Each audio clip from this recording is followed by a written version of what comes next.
Halo, berjumpa kembali di channel Redaksi Jurnal. Hinaan dan hujatan kepada Jokowi tak membuat putra sulung Jokowi goyah. Gibran, santai saja. Tamparan buat AHY yang masih netek ke bapaknya. Ditulis oleh tim redaksi dari berbagai sumber. Mega sendiri mewakili Banteng PDIP meneguhkan komitmennya untuk mendukung Jokowi. Dirinya tak rela kepala negara dicaci dan dihina sedemikian rupa. Apalagi oleh parpol mantan yang sedikit-sedikit menuduh pemerintah Jokowi gagal.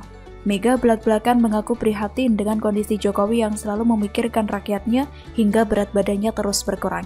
Di sisi lain, usaha Jokowi bahkan tak dihargai sama sekali.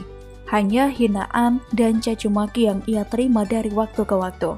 Dari pernyataan Megawati tersebut, putra pertama Presiden Jokowi Gibran Rakabuming Raka juga menegaskan bahwa ia tak ambil pusing atas hinaan dan hujatan kepada Presiden Jokowi. Baru-baru ini melansir dari channel YouTube News Cinema mengungkapkan bahwa Megawati merasa sedih atas apa yang menimpa Presiden Jokowi selama ia menjabat sebagai presiden.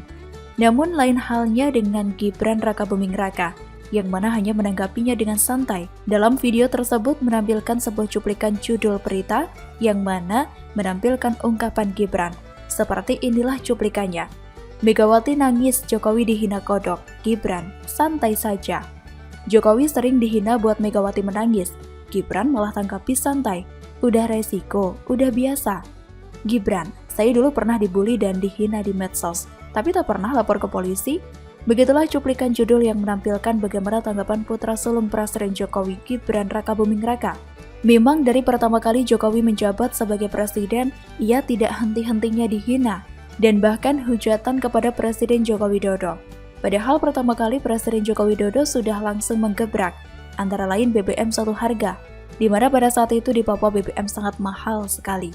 Dan sekarang harga BBM di sana sama dengan di Pulau Jawa.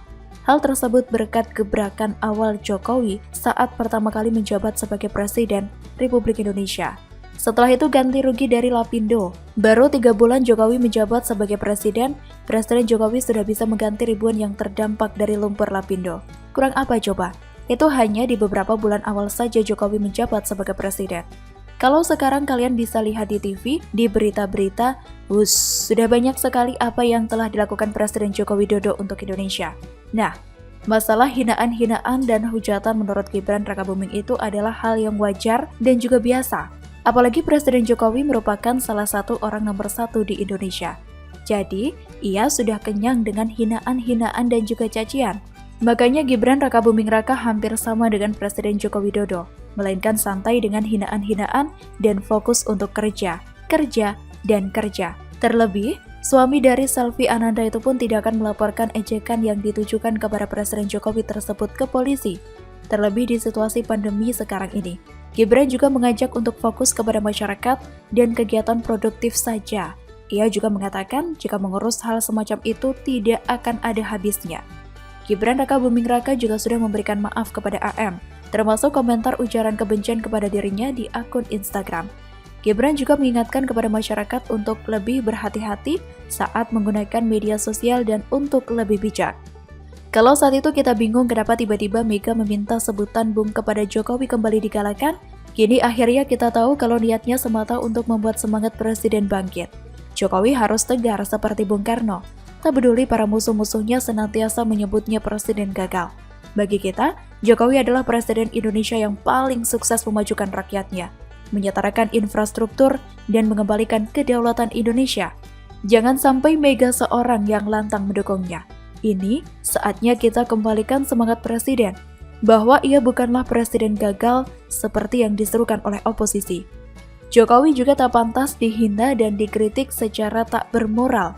Ketika Uni Emirat Arab mengabadikan namanya sebagai nama sebuah jalan, harusnya kita lebih bersyukur dengan terus menggelorakan dukungan ke Jokowi. Lupakan isu Taliban, Palestina, dan sebagainya. Kembali kita fokus memperkuat dukungan dengan selalu menyebut kesuksesan Jokowi. Meski ia seorang diri rela menanggung cacian, tapi kita pendukungnya yang waras tak akan menerima beliau direndahkan dan juga disudutkan. Rapatkan barisan untuk mendukung RI 1 sebagai kado kemerdekaan. Bagaimana menurut Anda?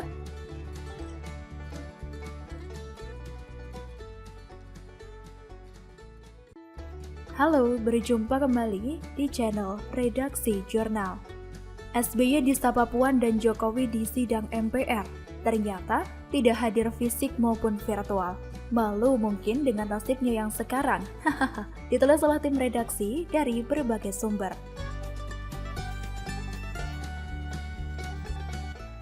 Sidang tahunan MPR RI 2021 berisi pidato Presiden Joko Widodo, Ketua MPR Bambang Susatyo, Ketua DPD RI Lanyala Mataliti, dan Ketua DPR Puan Maharani, yang sempat menyebut nama Presiden ke-6 Republik Indonesia Susilo Bambang Yudhoyono. Namun ternyata SBY tidak hadir dalam acara tahunan ini. Bukan hanya secara fisik, bahkan secara virtual pun SBY tidak hadir. Belum diketahui alasan yang jelas mengapa SBY tidak hadir. Staf pribadi SBY Osi Dermawan tidak menjelaskan alasan mengapa SBY tidak mengikuti jalannya sidang tahunan tersebut. Kata Osi pada Senin 16 Agustus 2021 tidak hadir. Beliau insya Allah hadir secara virtual besok di tanggal 17 Agustus saat peringatan detik-detik proklamasi kemerdekaan. Osi hanya menyebut SBY baru akan hadir, yakni pada acara peringatan Hari Kemerdekaan Republik Indonesia ke-76. Hal ini juga turut disampaikan oleh Ketua Bapilu Partai Demokrat Andi Arief. Menurut Andi, besok SBY akan mengikuti jalannya peringatan detik-detik proklamasi sekitar pukul 10 tepat waktu Indonesia Barat. Namun, SBY tidak hadir langsung ke Istana Negara, melainkan akan mengikuti peringatan detik-detik proklamasi secara virtual. Sebelumnya, pada saat pidato kenegaraan, Presiden Jokowi sempat menyebutkan nama mantan Presiden Republik Indonesia, di antaranya Presiden Republik Indonesia ke-5, Megawati Soekarno Putri, Presiden Republik Indonesia ke-6, Susilo Bambang Yudhoyono. Jokowi juga menyebutkan sejumlah nama mantan Wakil Presiden Republik Indonesia seperti Tri Sutrisno, Hamzah Has, Muhammad Yusuf Kalla, Budiono, dan juga istri Presiden Republik Indonesia keempat almarhum Abdurrahman Wahid, Sinta Nuriyah Abdurrahman Wahid. Ya, kita semua tahu jika SBY 10 tahun menjadi presiden, periode 2004 hingga 2014. Tetapi rasanya tidak ada yang perlu penulis kenang dari beliau. Sangat beda misalnya dengan Soeharto yang meskipun kini syarat dengan berbagai celah, noda, dan dosa, namun meninggalkan banyak warisan pembangunan yang layak untuk dikenang. Selama 32 tahun Soeharto berkuasa, wajah Indonesia berubah total, terutama kota Jakarta yang tiba-tiba disesaki gedung-gedung pencakar langit. Ibu kota menjadi sejajar dengan kota-kota besar lainnya di dunia. Ada cerita tentang turis yang awalnya menganggap Jakarta masih terbelakang, tapi katanya si turis hampir pingsan setelah datang sendiri ke Jakarta. Soal ini Jokowi pun melakukan banyak hal yang layak untuk dikenang. Dalam periode pertamanya saja telah melakukan banyak hal membuat namanya akan dikenang sepanjang masa.